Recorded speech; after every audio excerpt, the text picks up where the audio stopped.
Hi, my name is Stephen Peros, and I will be teaching TV1 for Writing Pad. And here I am with a tip for writers. A lot of you know that as you write your scripts, you've heard often that your protagonist needs to have some sort of damage, as well as maybe the characters around them as well. Thinking of shows like Monk or House or Breaking Bad, all these characters have something wrong with them, either physically, emotionally, mentally. And often what writers will do, and it's a common mistake, is I find they look to television for their answers for what is my character's damage. Oh, Monk, he had obsessive compulsive disorder, so that hasn't been on in 10 years, maybe I'll do that too. But that is not the right way to go about it. You have to go within. Remember, that title page is a key to where all your solutions come from. Your title page has only two bits of information, the title, but also your name.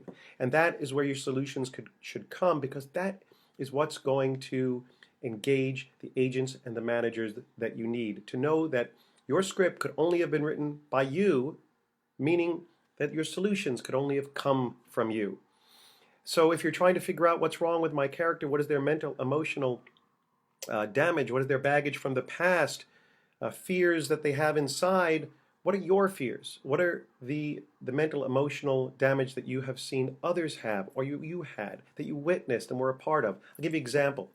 I wrote a screenplay that I later adapted to a graphic novel called Stoker and Wells, about a fictitious meeting and adventure shared by Bram Stoker, who was in his 40s, and H.G. Wells in his 20s, that led to both men's first great work.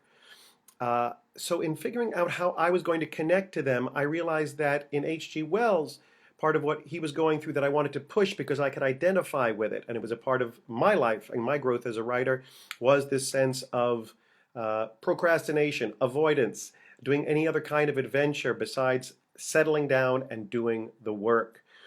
With Stoker, it was something that I didn't identify with as much personally, but I saw it in so many others who I knew.